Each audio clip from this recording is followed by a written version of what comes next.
Salut tout le monde, bienvenue à nouveau sur ma chaîne. Si tu es étudiant international, cette vidéo est pour toi parce que dans cette vidéo, je vais te montrer comment est-ce que tu pourrais augmenter tes revenus en tant qu'étudiant étranger et pouvoir donc réduire les dépenses, réduire l'aide que tes parents t'envoient et en même temps diminuer le stress financier sur la tête ou les épaules de ton garant financier. Donc, si la vidéo t'intéresse, tu sais quoi faire, t'abonner, partager la vidéo, liker la vidéo et à la fin de la vidéo, me laisser un commentaire pour voir si le sujet a été pertinent ou pas. Mais sinon, on va aller directement au sujet. Donc, sache que en étant étudiant international à la base, tu vas payer plus de frais de scolarité que les étudiants canadiens, ok? Pour ce qui est des étudiants belges et des étudiants français, ce n'est pas le cas, étant donné que le Québec, la France et la Belgique ont signé des ententes qui vont permettre à ces étudiants-là de payer les mêmes frais de scolarité que les étudiants québécois.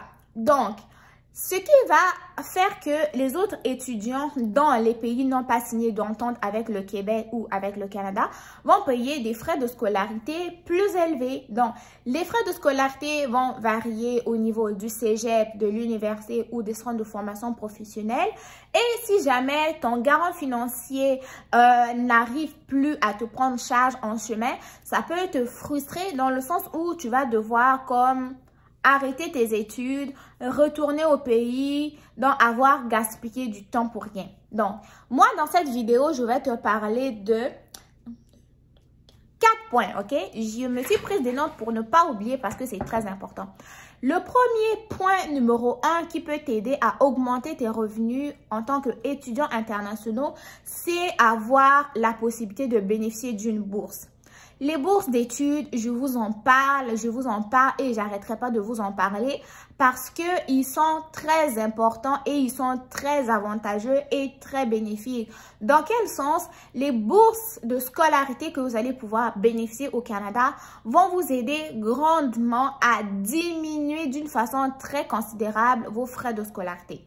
Pour ce qui est des bourses d'études, sachez que les bourses d'études sont disponibles au niveau des cégep, donc au niveau des centres de formation collégiale, au niveau des CFP, des centres de formation professionnelle et aussi au niveau de l'université. Pour ce qui est des centres de formation professionnelle, il existe des bourses d'admission et des bourses d'excellence qui sont offertes aux étudiants internationaux, tout dépendamment de leur type de formation. Ensuite de ça, au niveau des bourses des centres de formation collégiale, donc au niveau des cégep, il y a une bourse d'études d'une valeur de 14 000 $ qui est offerte aux étudiants internationaux au début de l'admission lorsque ceux-ci ont un excellent dossier académique. Donc, pour cette bourse-là, en fait, vous l'avez lorsque vous faites votre admission et que votre admission est acceptée. Au moment où l'école donc va évaluer votre dossier scolaire et que vous avez un excellent dossier, c'est-à-dire vous avez des bonnes notes, vous allez pouvoir bénéficier de cette bourse-là qui va vraiment réduire d'une façon considérablement les frais de scolarité.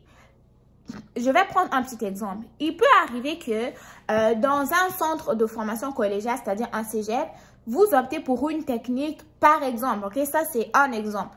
Par exemple, une technique en tourisme et que la formation en tourisme coûte à peu près 11 500 $ comme frais de scolarité. Grâce à votre bourse d'études, bourse d'admission de 14 000 $ que vous aurez eu, voyez que vous allez payer vos 11 000 $ de frais de scolarité et vous allez avoir un excédent. Cependant, le fait d'avoir une bourse d'admission ne vous enlève pas le devoir de démontrer votre capacité financière, ok?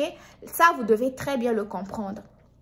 Le fait d'avoir une bourse d'études au Canada ne vous enlève pas le devoir de démontrer la preuve de capacité financière lors de votre demande de permis d'études et lors de votre demande de certificat d'acceptation du Québec. Mais le fait d'avoir cette bourse peut être favorable à l'acquisition du permis d'études, ok? Donc ça, vous devez très bien le comprendre. Ensuite de ça, si on va au niveau des bourses d'études universitaires, presque toutes les universités au Canada vont offrir des bourses aux étudiants internationaux. Quand je parle d'étudiants internationaux, je parle de tous les étudiants qui ne sont pas des étudiants canadiens. Donc, tous les autres étudiants du monde qui ne sont pas canadiens, ok? Donc, tous les pays en dehors du Canada, c'est étudiants internationaux. Donc, au niveau de l'université, comme je le disais, toutes les universités ou presque vont offrir des bourses. Soit des bourses au niveau du premier cycle, c'est-à-dire au niveau de baccalauréat, qui va correspondre pour certains à la licence. Ensuite de ça, vous allez avoir des bourses du deuxième cycle, c'est-à-dire au niveau de la maîtrise. Et aussi, vous allez avoir des bourses du troisième cycle qui va équivaloir au niveau du doctorat, ok? Donc, les montants de la bourse vont varier selon votre niveau d'études. Donc, pour le bac, ça va être un autre montant. Pour la maîtrise aussi, un autre montant. Mais sachez que pour ceux qui sont en doctorat, peuvent bénéficier des bourses d'études qui sont totales, voire ils vont payer les mêmes frais de scolarité que les étudiants canadiens.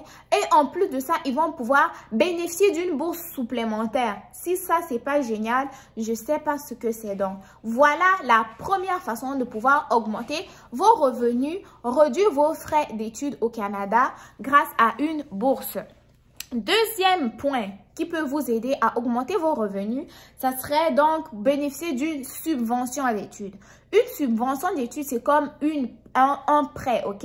Dans le sens où ils vont soit le gouvernement peut vous prêter de l'argent et vous allez pouvoir rembourser rien que à la fin de vos études. Donc, ce qui fait que ça, c'est un moyen qui va vous permettre d'économiser vos propres revenus à vous et utiliser ce prêt-là pour pouvoir étudier. OK? Donc, pour ce qui est des prêts, sachez que les banques canadiennes ont la possibilité ou offrent la plupart du temps des prêts au niveau des étudiants internationaux et déjà en étant étudiant, tu vas avoir des frais d'intérêt qui sont plus réduits, plus minimes qu'un travailleur qui est déjà sur le marché du travail. Donc, ça, c'était mon conseil ou mon point ou, je sais pas, peu importe, numéro 2 pour vous aider à augmenter vos revenus. Le troisième moyen, ça serait pouvoir bénéficier d'une carte de crédit. La carte de crédit avec une bonne marge de crédit vous aide grandement à réduire vos stress financiers pendant vos études.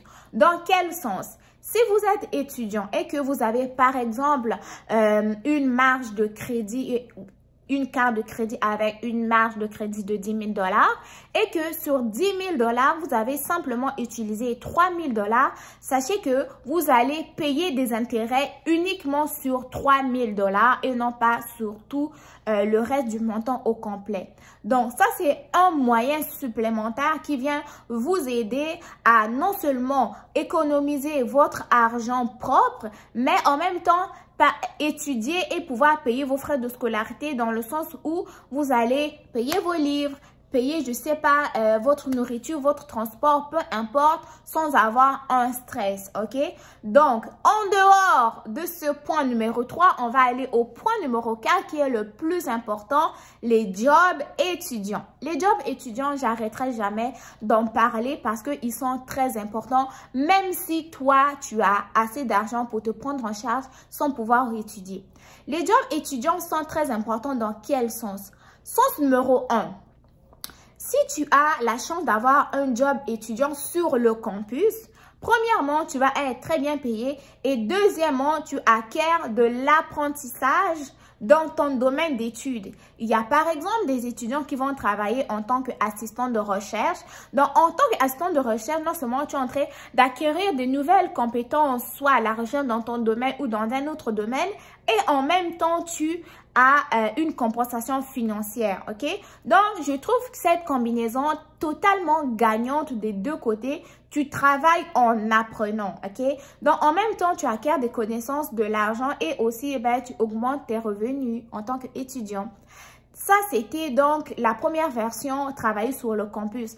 La deuxième version, c'est que tu vas travailler à l'extérieur du campus. En travaillant à l'extérieur du campus, tu te fais un réseau social, tu brises la glace, tu découvres la culture québécoise ainsi que la population québécoise. En dehors de ça, tu t'ajoutes une référence sur ton CV, des compétences sur ton CV. Si par exemple, tu travailles service à la clientèle, tu vas apprendre à connaître les Québécois, les Canadiens. Tu vas aussi te pratiquer au niveau de l'accent et en même temps, ben, je sais pas là, tu fais connaissance, tu brises la glace, quoi. Et en même temps, ben, ça t'ajoute de l'expérience sur ton CV et en même temps, tu gagnes des revenus grâce à ce travail-là. Donc, la vidéo ne sera pas très longue, juste pour te résumer. Dans cette vidéo, je t'ai présenté 4 moyens qui pourraient t'aider à augmenter tes revenus en tant qu'étudiant international. Premièrement, tu as la possibilité de bénéficier d'une bourse. Bénéficier d'une bourse d'études, c'est le moyen numéro 1. Le moyen numéro 2, c'est pouvoir contracter un prêt financier au niveau de la banque.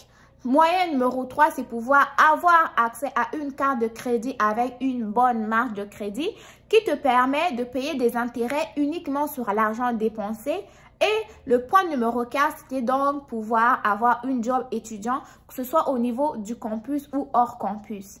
Et il y aurait un autre point qui serait pas le moindre aussi, pouvoir te lancer en freelance dans le sens où tu pourrais travailler en ligne ou pourquoi pas ouvrir une chaîne YouTube.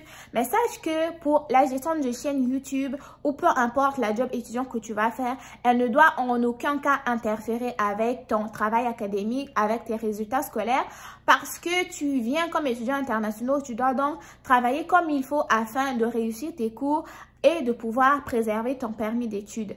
Mais tant qu'on a une bonne gestion du temps, on est capable de tout faire. Donc, ma vidéo s'arrête là. J'espère qu'elle t'a plu, elle t'aura aidé, t'aura informé. Si tel est le cas, n'hésite pas à me dire ce que tu en as pensé dans les commentaires, à me lâcher un gros pouce bleu et surtout, n'hésite pas à t'abonner si tu es nouvelle. Portez-vous bien, bon succès dans vos différentes démarches et on se retrouve très bientôt pour une nouvelle vidéo. Bye bye!